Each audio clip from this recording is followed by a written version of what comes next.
Bom dia, boa tarde, boa noite, boa madrugada. Vamos nesse mais uma aula do nosso mini curso para a OAB, do dia 4. Hoje nós tratamos de processo civil e processo penal. No caso, nós vamos ver aqui o conteúdo, né, de uma aula de quase 3 horas. Tá bom? Gente, nós iniciamos a aula comentando a respeito, né, da jurisdição, que é uma parcela de poder que o Estado concede para que um homem resolva o conflito de interesses.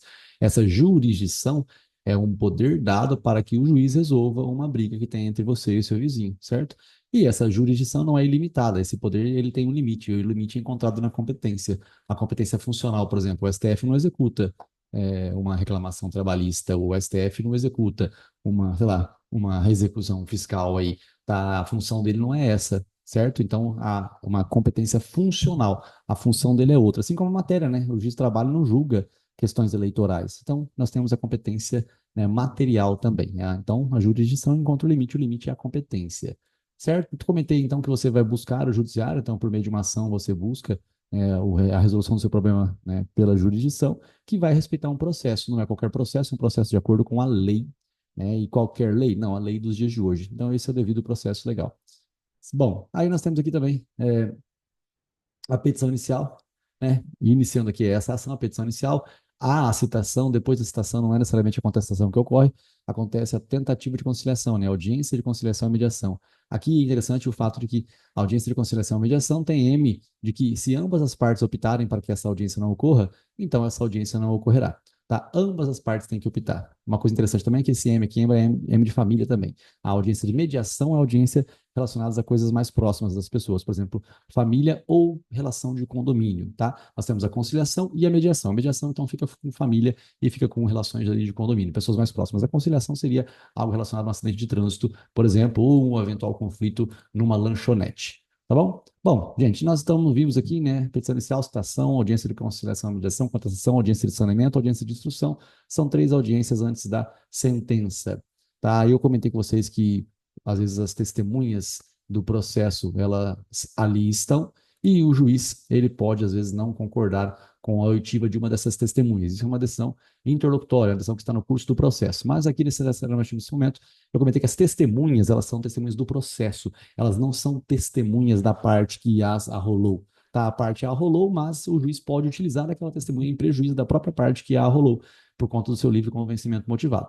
Seja como for, as decisões dadas no curso do processo são decisões interlocutórias agraváveis por meio de instrumento. Você tem aqui um recurso denominado agravo de instrumento das decisões interlocutórias. Não são todas, mas são decisões interlocutórias. Exemplo, decisão interlocutória agravável por meio de instrumento. Nós temos aqui a prescrição, né? A prescrição é uma matéria de mérito, que ela às vezes pode ser reconhecida de ofício pelo juiz na própria petição inicial, e aí você faz o agravo de instrumento aqui. O processo continua com relação aos demais pedidos, mas ao final você pode apelar com relação aos demais pedidos. Nota então que o agravo de instrumento ele ataca decisões interlocutórias. Uma delas é a tutela provisória, a outra é o quê? É um acolhimento de uma prescrição, a outra é o quê? A rejeição do pedido de convenção de arbitragem, incidente de desconsideração da PJ, são coisas que são decisões interlocutórias.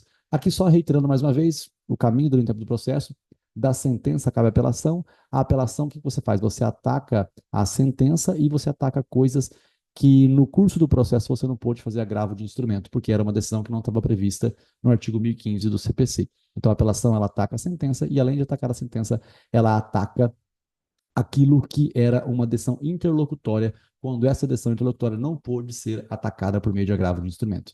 Certo? Bom, aqui, só reiterando aqui uma ideia, né, que nós temos todo o caminho do processo, chega aqui a apelação, apelação, o que é uma preliminar de apelação? A preliminar de apelação é um assunto que você trata antes de atacar realmente a sentença, o conteúdo dela em si, o mérito. O mérito é o dinheiro que você procura, o aluguel que você procura a rescisão de um contrato objetivamente. O que é a preliminar da apelação? A preliminar da apelação, coisas que aconteceram, né, no curso do processo ali em si. Tá bom? Beleza? Bom, gente, aqui nós temos a Câmara Arbitral, que são decisões interlocutórias também, né? Quando o juiz rejeita o pedido de convenção de arbitragem, né? Ele vai dado uma decisão interlocutória, cabe agravo de instrumento. Pessoa jurídica também, né? O incidente de desconsideração da PJ, o incidente de desconsideração da PJ é uma situação que também acarreta agravo de instrumento, que é algo que acontece no curso do processo. Gente, depois eu comecei a comentar sobre a tutela provisória. A tutela provisória é um cuidado provisório que você tem de urgência de evidência. O mais importante aqui é que a tutela de evidência ela não é urgente, tá? Então, isso aqui é bem interessante. Você Entenda que a tutela de evidência não demanda urgência, prescinde-se de urgência, ou seja, dispensa a necessidade de urgência, isso é muito importante. Agora, a tutela provisória de urgência, nela existe a tal da urgência, né? Nela existe a tal da urgência. Tutela provisória de urgência, tutela provisória de evidência, então a tutela provisória de evidência, ela prescinde de urgência, ou seja, ela dispensa a necessidade da urgência. Gente, aqui eu só estava colocando o caminho, o mapinha, na tutela provisória de urgência e de evidência. De urgência se divide em antecipada e cautelar, e antecipada se divide em antecedente e incidental. A antecedente é a petição inicial que você já faz buscando o que você quer exatamente de imediato agora. Eu quero a cirurgia no coração amanhã de manhã. Pronto, eu pedido de tutela provisória de urgência antecipada antecedente. Uma petição inicial simples, certo? Agora, a tutela provisória de urgência antecipada incidental é aquela que era um processo normal. Aí no curso dele você acabou fazendo o pedido de tutela provisória. A tutela provisória aqui, no caso, a incidental. Seja como for, as decisões de tutela provisória, né, são todas atacáveis por meio de agravo de instrumento também, porque estão no curso do processo. No caso da sentença, é possível também que apareça uma tutela provisória na sentença, só para você ter uma ideia. A sentença é um papel que é feito hoje, por exemplo. Só que esse papel feito hoje, ele não vai dar exatamente aquilo que você quer hoje. E às vezes o que você quer hoje é extremamente essencial, extremamente urgente. Então, o juiz acaba podendo dar tutela provisória na própria sentença. A sentença é uma folha de papel hoje, que ela vai para algum cartório, vai para um lugar, vai para o outro, demora um mês e meio para executar essa sentença. Agora, de repente, você precisa de algo muito urgente e na própria sentença o juiz já pega e concede a tutela provisória. Então, é interessante ver isso, que na própria sentença ainda é possível tutela provisória? Sim. É possível tutela provisória também na sentença. É possível tutela provisória também na sentença, certo? Bom, aí nós temos petição inicial, indeferimento da inicial, a parte, enfim, a diferença entre petição indeferimento inicial e improcedência liminar pedido, né?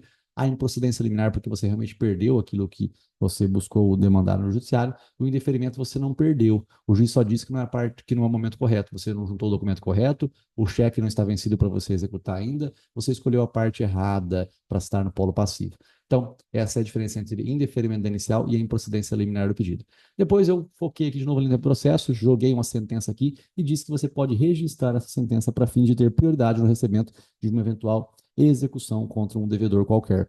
Tá? Então, a sentença ela pode ser registrada, isso tem garantia, uma força de garantia real, então você tem prioridade no recebimento de eventual dívida que venha a ocorrer, certo? Comentei depois disso aqui, né? Nós fomos para processo penal.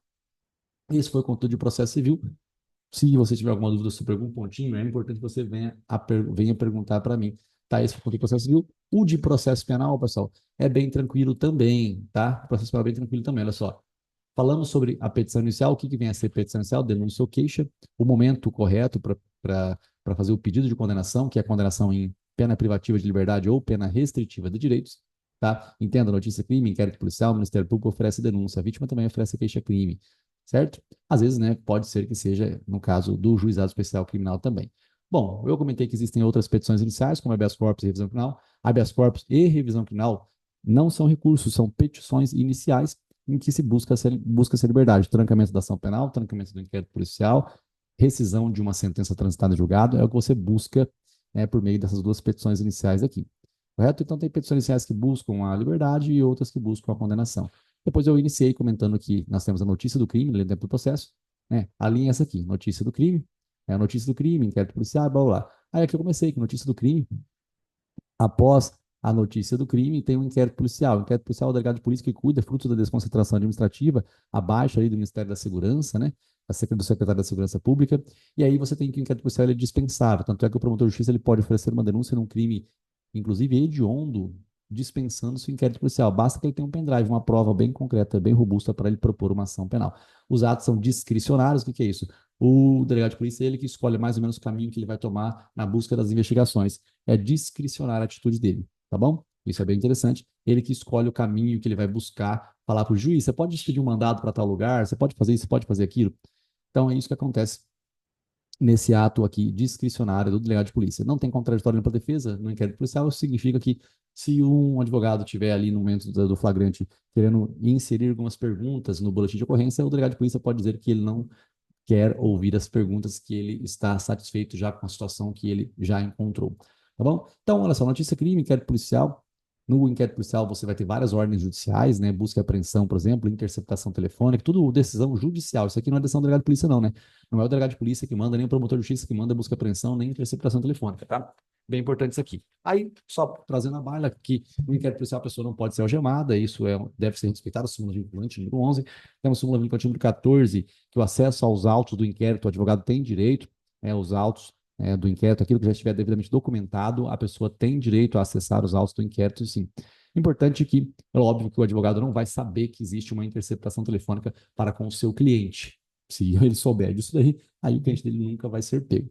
Mas interessante que se houver uma interceptação telefônica e o cliente confessar para o advogado e essa interceptação for pega, essa confissão é uma confissão que não vai servir de prova, é uma prova ilícita. Por quê? Porque o advogado ele vai estar ali amparado pelas suas prerrogativas da função. Então, não há que se falar nessa confissão sendo prova em desfavor do cliente se a interceptação telefônica comprovar a confissão entre ali o cliente e o advogado. Importante, eu mencionei aqui sobre a súmula vinculante, né? A reclamação constitucional. O que é uma reclamação constitucional? É quando você busca atacar alguém que não está respeitando o conteúdo de uma súmula vinculante. Por exemplo, delegado de polícia é um ato aqui administrativo, se não está respeitando súmula vinculante, cabe reclamação constitucional contra esse ato que está desrespeitando o teor de súmula vinculante. Depois eu fiz ali em tempo do processo de novo e mencionei sobre o acordo de não persecução penal. Disse que o acordo de não persecução penal, se for aceito e homologado pelo juiz, ele vai acarretar a extinção da punibilidade. Extinção da punibilidade significa o seguinte: o cara cometeu o crime sim, foi um fato típico, ilícito, culpável, mas ele não será punido por conta da extinção da punibilidade. Uma confissão, né, circunstancial aqui, ele vai ter esse benefício no crime de médio potencial ofensivo. Notícia crime, inquérito policial, o Ministério Público tem os caminhos a tomar, pedir o arquivamento ou propor acordo de não persecução penal. Isso no ordinário no sumário, apenas acima de 2 anos. No sumaríssimo é praticamente a mesma coisa, só que ao invés de falar acordo de não persecução penal, a gente fala transação penal. É a mesma logística, mesma ideia de extinção da punibilidade também.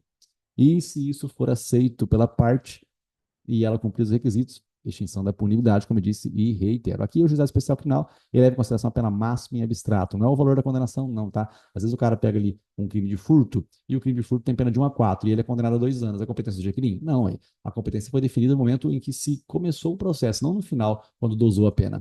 Tá, isso é muito importante. Então, não é toda vez que você vê uma sentença de 2 anos que você fica pensando que é juizado especial criminal. Ah, o cara foi condenado a 2 anos. É G-crime? Nada a ver. A condenação, ela vem depois de uma dosimetria da pena, certo? Agora, a definição da competência é no início do processo. Não há que se falar aqui em competência baseado na pena concreta depois da sentença. Correto? Então, o juizado especial criminal ele leva em consideração a pena máxima e abstrato, por exemplo, crime de calúnia, né, um crime de difamação, um crime de injúria, um crime de dano. Aí sim, lesão leve, que se não for, né, de violência doméstica, aí você fica assim, no juizado especial criminal. Bom, depois, mais uma vez, desenhei de novo, mostrando aqui momentos processuais corretos, tá? E aí você vê o caminho aqui arquivamento, acordo de persecução penal, requisição de novas diligências e oferecimento de denúncia. Aqui também tem o oferecimento de denúncia no juizado especial criminal. Bom, reiterei o caminho novamente. Aqui o juiz não recebendo a denúncia, o juiz está em favor do réu. Então, se ele está em favor do réu, a acusação não gosta. O Ministério Público, a assistente de acusação não gosta, ele faz résio. O résio serve para quê? O recurso em sentido estrito, ele vai fazer o quê? Ele vai bater no TJ para reformar a decisão. Então, se o TJ reformar o não recebendo a denúncia, significa que vai se receber a denúncia. E isso prejudica o réu. Então, pelo fato de prejudicar o réu, o que acontece? O juiz, quando ele não recebe a denúncia, ele tem que intimar o réu para que o réu escolha um advogado. Não é que o juiz, ao não receber a denúncia, já vai nomear o defensor, não. Ele não pode nomear o defensor. Ele tem que intimar o réu para que o réu escolha um advogado. Interessante que o RES, né, o recurso é para reformar a decisão e as contrarrazões de RES é para manter a decisão. O não recebendo denúncia, então, aqui, né, é que quer ser mantido com a contrarrazão de RES. Beleza? Maravilha, depois nós entramos aqui na citação, comentei que a citação por carta precatória é expedida para uma outra cidade ou outro estado, você é intimado da expedição da carta, mas você não é intimado do dia em que vai ser feita essa oitiva na outra cidade ou no outro estado. Citação por mandado na mesma cidade, rogatória é em outro país quando você sabe o local que a pessoa está, tudo local sabido, tá? Se a pessoa está em outro país, é carta rogatória se for local sabido. Agora toma cuidado, às vezes o problema ele foca bastante no fato de que não ele foca bastante, ele não fala que é o local sabido, ele fala que ele não sabe onde o cara está, mas está no estrangeiro, em outro país, foca bastante em outro país para você lembrar que é o quê? Que é carta rogatória, e você erra, por quê? Porque é citação por edital. Se estiver em outro país, pode ser rogatório, pode ser citação por edital. O que define a diferença? Local sabido. Se for local sabido, é carta rogatória, se não, é citação por edital. Gente, mais uma vez comentei, chegamos até a resposta à acusação, andamos ali no tempo do processo, e na resposta, a acusação, a parte se defende. Extinção da punibilidade, nulidades e teoria do crime, né? A defesa toda aqui. Bom, depois eu comentei também, né, o que é uma nulidade. A nulidade é quando você desrespeita a lei. Quando você desrespeita a lei no âmbito penal, você vai para a cadeia. Quando você desrespeita a lei no âmbito processual, o processo ele é nulo. Exemplo, três casos, quando o promotor oferece a denúncia, o juiz tem que oportunizar a defesa prévia. No caso de drogas, no caso de pessoas que possuem prerrogativa de foro e no caso de servidores públicos. Essas três situações aqui, é possível, é necessário, na verdade, a defesa prévia. Se não for concedido esse momento e o juiz receber a denúncia, lá na frente, a parte, na resposta, a acusação pode mostrar que tem uma nulidade nesse momento processual aqui. Uma nulidade por conta de não ter respeitado o que está previsto na lei. Não respeitou o que está na lei, nós temos o quê? Uma nulidade. Depois eu mostrei aqui que a audiência de instrução, né, após a resposta à acusação, se não for nulo o processo, você vai lá para a audiência de instrução. Lembrando que a audiência de instrução não é audiência de custódia. A audiência de custódia, ela acontece, né, toda vez que uma pessoa é presa em flagrante. E não necessariamente acontece depois de toda a linha do tempo do processo.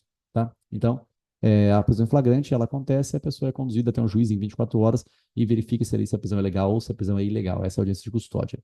Bom, comentei aqui também ali no processo, enfim, sentença, condenação, absolvição, apelação vai para o TJ. Comentei que às vezes termina e não é indo para o TJ, mas é indo para a segunda fase do júri, porque foi decisão de pronúncia ou desclassificação, né? E absolvição ou impronúncia. Aí, mais uma vez, em tempo do processo, mostrei alguns casos de cabimento de recurso em sentido estrito. O rese, quando o juiz não homologa o acordo na persecução penal, quando o juiz não recebe a denúncia, no caso aqui, quando o juiz não acolhe a extinção da punibilidade e também na decisão de pronúncia e desclassificação. Consoante, consoante, consoante.